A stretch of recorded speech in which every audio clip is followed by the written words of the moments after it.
I just thought I'd share my process on doing handles.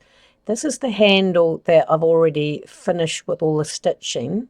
As the designer also showed, start halfway and work to one end, then go back to that halfway and work your way to the other end.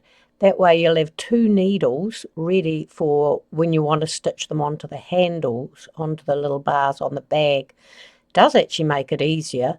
And it's the first time I've actually done it. Normally I stitch from one end to the other, but I thought I'd follow the designer's process, and yeah, great idea.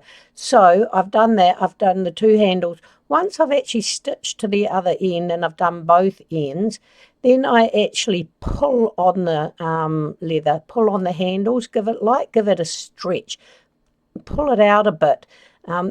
This is a beautiful, light, waxy type leather. Absolutely beautiful and soft and smooth. So it's perfect for doing this sort of work. I'm putting my mask on because I'm going to actually do some sanding. And the last time I didn't put my mask on, I sneezed a couple of hours later and all this stuff came out my nose. Gross, I know. But now every time I do sanding, I actually put a mask on just so I don't have to breathe any of that up. And it works really well. But this is my little sander, which my husband actually did a repair on.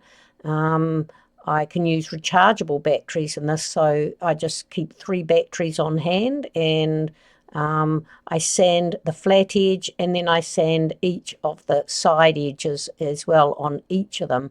Then I just give them a quick rub down with a piece of jean fabric. I just cut up pieces of jeans into squares, and I use that just to rub it off. It's almost like very fine sandpaper. Absolutely works perfect. Now I'm going to rub some black toconol onto the edges. I do this just to add some colour because it was not dyed right through this black leather. So I'd just like to put some black on. If I had black leather, I probably would miss this particular process.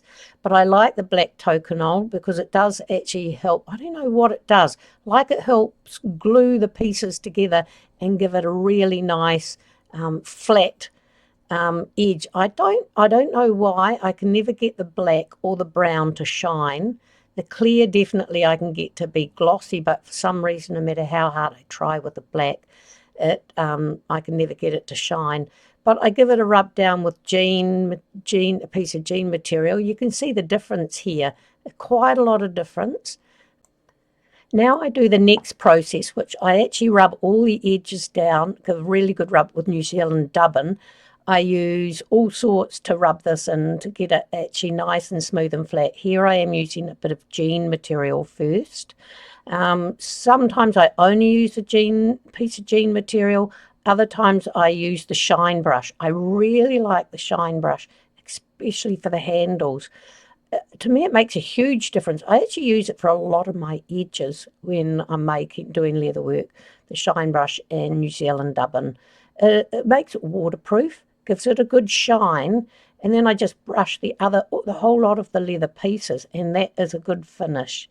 Then I actually add a bit of toconol on the edge again. This is more, you probably don't have to do this if you've used the dubbin because the dubbin is waterproof and it gives it a shine.